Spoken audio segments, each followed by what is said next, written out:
एक छोटे से गांव के किनारे एक नदी बहती थी। यह नदी देखने में तो साधारण सी लगती थी, लेकिन गांव के लोग उसे भूतिया मानते थे। कहते थे शाम के बाद वहां जाने की हिम्मत किसी में नहीं होती थी। नदी के किनारे एक अजीब सा सन्नाटा छा जाता था। हवा ठंडी होकर डर पैदा करती थी और पानी की लहरें ऐसी गूंजती थी मानो कोई रो रहा हो। गांव वालों का विश्वास था कि रात होते ही वहां एक प्रेत घूमता है, एक औरत की आत्मा जिसकी करुण चीखें सुनी जा सकती थी।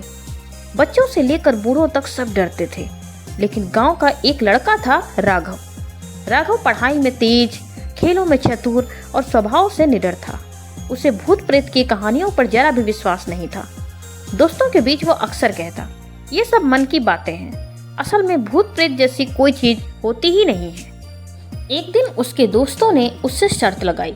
उन्होंने कहा, अगर तुझमें सच में हिम्मत है ना, तो आज रात काली नदी के किनारे जाकर दिखा।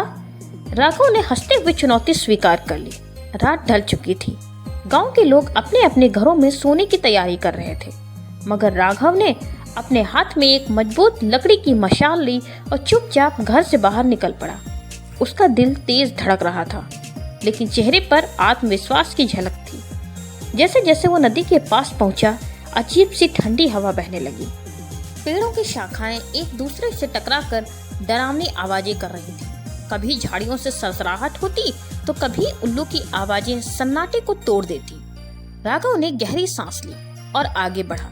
तभी अचानक उसे झाड़ियों में कुछ हलचल सुनाई दी। उसने झटपट टार्च चलाई तो देखा एक काली परछाई बड़ी तेजी से उसके सामने से निकली और अंधेरे में गायब हो गई। राघव का दिल तेजी से धड़कने लगा। उसने हिम्मत नहीं हारी। वह धीरे धीरे नदी के बिल्कुल पास पहुंच गया। पानी का बहाव गहरा और डरावना था।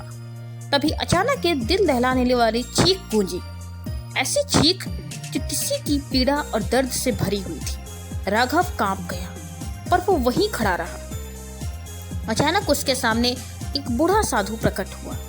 लंबी लंबी दाढ़ी, सफेद बाल और हाथ में त्रिशूल लिए हुए वह एक रहस्यमय साधु लग रहा था।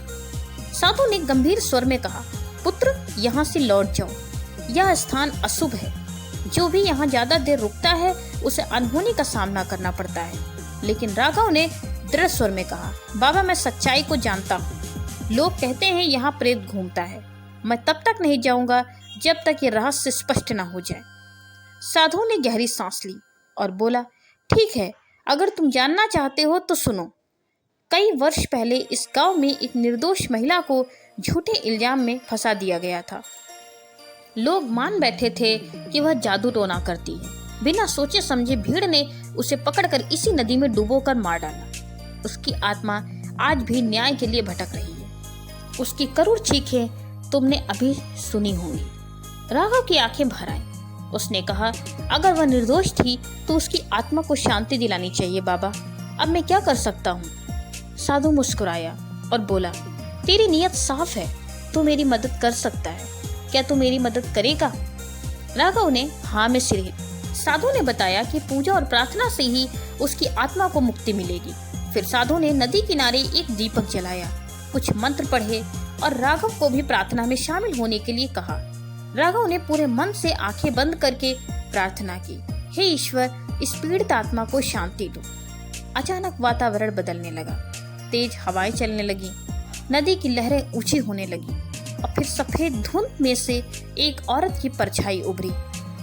उसका चेहरा उदास था, आंखों से आंसू बह रहे थे। वह आत्मा धीरे धीरे साधु और राघव के पास आई। उसकी आवाज दर्द से कांप रही थी। धन्यवाद पुत्र, वर्षों से मैं न्याय की प्रतीक्षा कर रही थी, अब मुझे मुक्ति मिल रही है। इतना कहकर वो सफेद रोशनी में बदल गई और आसमान में विलीन हो गई। तभी नदी शांत हो गई, हवा ठहर गई और वातावरण में एक अजीब सी शांति फैल गई। राघव ने साधु की ओर देखा। साधु मुस्कुराते हुए बोला, तेरी बहादुरी और करुणा ने इस आत्मा को शांति दिलाई है बेटा। अब यह नदी कभी डरावनी नहीं लगेगी। अगले दिन जब गांव वालों को यह खबर मिली तो सब हैरान रह गए। उन्होंने जब खुद जाकर देखा कि अब वह नदी पहले जैसी भूतिया नहीं लग रही थी। लोग वहां निडर होकर जाने लगे।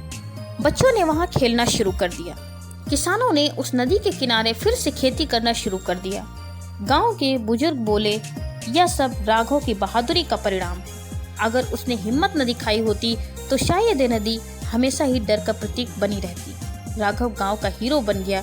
लोग उसकी मिसाल देने लगे, देखो डर पर जीत कैसे पाई जाती है। सो फ्रेंड्स, हमें इस कहानी से यही सीखने को मिलता है कि सच्चाई का सामना करने और सही काम करने से ही हमारा डर मिटता है।